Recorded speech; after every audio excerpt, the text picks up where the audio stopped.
Hi everybody, Trisha Keel, Tomorrow's Key, back with part 2 of the Hawthorne Moon of Disenchantment and how to get rid of the energy vampires that may be in your life.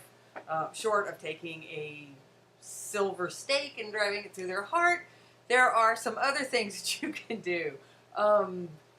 First of all, let me say that when you are aware that there are people that are reaching into you, trying to latch into your energies, that's a real awareness. And I have some 100-year-old studies that I have recently been doing research into, where they actually show images of the thought forms coming at you from people that are trying to take your energy, whether this is jealousy or whether they want to have what your position is, or they want your power, or they want your love and affection, or whatever it is. It just doesn't feel good.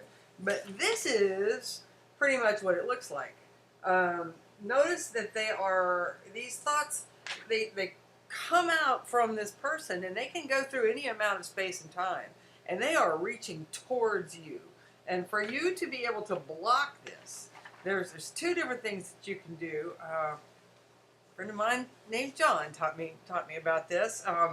Number one, if you are in a situation where you have use of your hands, like if you're driving a car, or maybe holding a pen, or you're in you just don't have your hands full, you can close your thumb and your forefinger together on both hands. And you can do this around a steering wheel.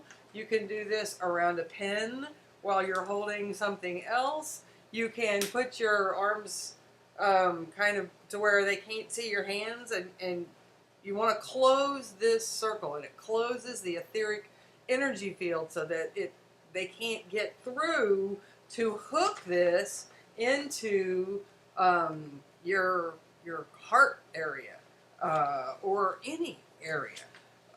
And if their words are coming at you in a whiny, oh, you would not believe how terrible it is, and you're just going, oh man, you can feel they're wanting to come through your mouth to get into your energy.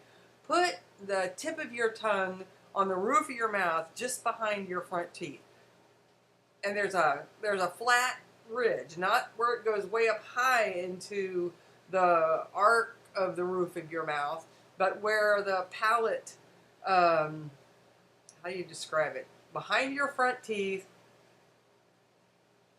anywhere between the ridge where your teeth meet your gums to where it starts going up.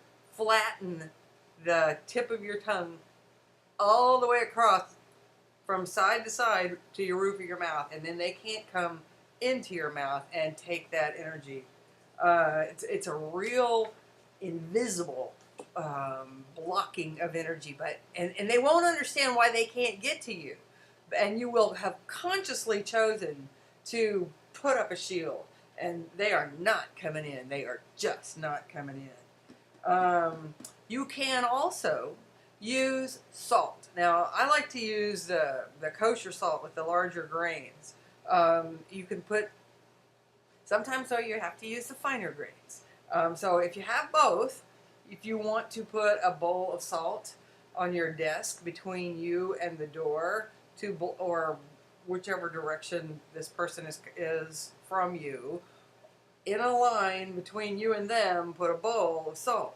Now that salt will absorb, it's a crystal, and crystals, the structure of crystals is such that in between the molecules, because molecules are mostly space, but they are structured so that they capture energy that is too fast or too slow or is ugly, or these crystals are just really magical, and salt works really well, and it's a very natural thing, and it comes from the sea. So if you can get sea salt, that would be even better, and if not, just any salt will work.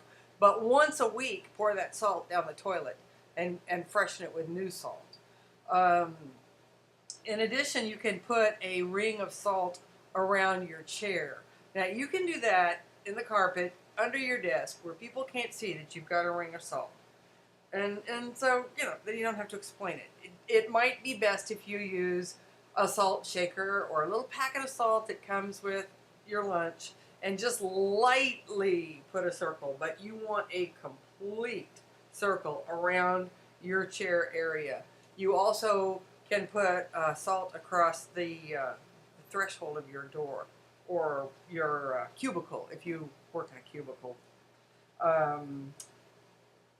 Let me see, what else did I want to tell you about?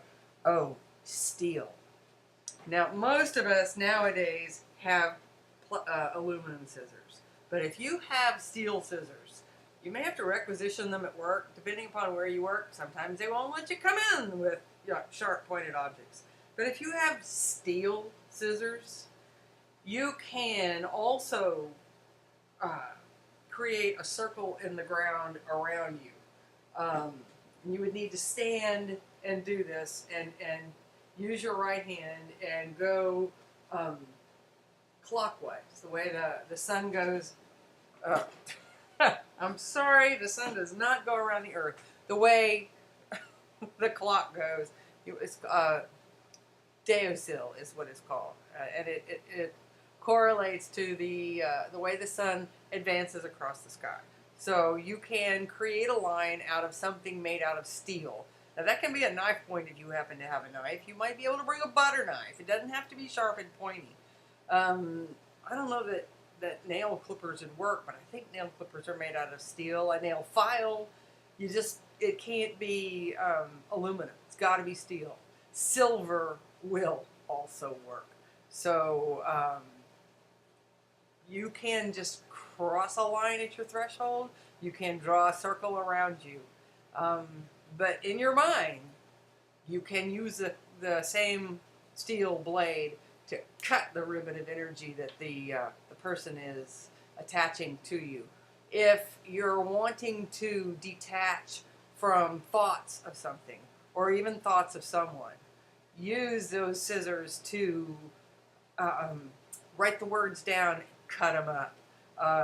Take the photographs, cut them out of the photographs. If you have pictures of this person in your home or in your office and you don't want this person attached to you anymore, get rid of the pictures. And I encourage you to cut them more than just tear them. If you've got no way to cut them, then tear them. But first choice is consciously take the metal, cut them. So that's the end.